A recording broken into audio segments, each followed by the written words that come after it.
all the coverage we've seen so far, you might be forgiven for thinking that Saints Row 4 is all about taking superpowers and just slapping them into the city of Steelport. But I'm happy to say that there's actually quite a bit more to the game than that. For one thing, you don't even start the game as the President, let alone having superpowers, and this allows Volition to show their ability to pace a game filled with so many conflicting ideas. So you start off as an average gang of assassin celebrities out to save the world from yet another terrorist plot, and then through a series of twists and turns you literally drop into the USA's seat of power. It's a really fun opening sequence which continues what Saints Row the Third did best, with bombastic set pieces and cinematics, and lots of character interactions which had me laughing out loud as I played. Though I'd already previewed the second mission, this feeling continued as I engaged in the running battles through the White House, with the Zin revealing themselves to humanity and the manner in which you're captured and inserted into the Matrix-like digital world.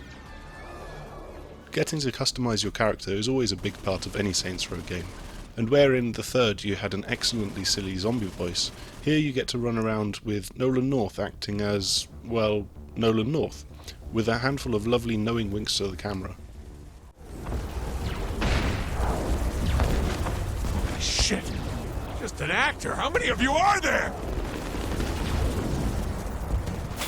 It's also somewhat ironic that Troy Baker is the one to reprise the role of the lead male voice, playing it in character, when he's actually in about as many games as Nolan North is. Then there's also a brilliant curveball which I'm hesitant to spoil before the game drops you into the reimagined city of Steelport with a little help of Kinsey. But once you're there, it's bound to be much as you remembered it. Stores are dotted around the world for you to hop in, customise your character and weaponry, whilst the map is littered with side missions and things to see for both single and co-op players.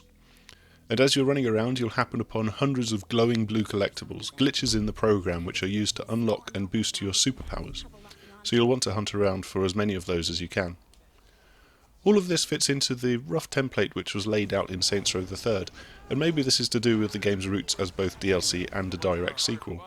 The Zin just seem to replace the gangs where they hang around in a given area, and you can drop in and capture this territory, while some of the side missions feel quite beholden to the activities of the third, so you would be forgiven for thinking that this is merely a jumped up expansion pack. But on the other hand, it's really not. Your superpowers are unlocked soon after being dropped into this digital prison, as you gain super sprint and super jump, and this really transforms the gameplay. Telekinesis, freezing people and objects, a seismic shockwave, and the ability to set yourself and your immediate surroundings on fire like a human torch. These are all powers which you'll unlock as you play the game, and as a consequence there's a very real difference in how you tackle what's ahead of you. With the superpowers you'll be zipping around the city like you wouldn't believe, you'll face off against enemies which see you combining powers and more traditional weaponry, not to mention that there's the awesome and exotic new guns, the dubstep cannon and the black hole gun. So the combat is a huge shift from what came before. And when you feel like it, there's always the appeal of heading to the next main mission to enjoy another of Volition's thrill rides.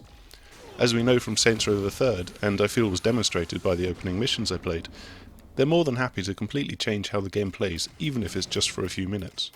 A recent trailer promised the reappearance of a stark naked Johnny Gat, and the plot will inevitably see you dropping in and out of the virtual city, or gameplay flights of fancy which you simply cannot anticipate. Honestly, there's only so many ways that I can tell you that this game is as mad as a bag of Professor Genki cat heads, and absolutely worthy of being a sequel.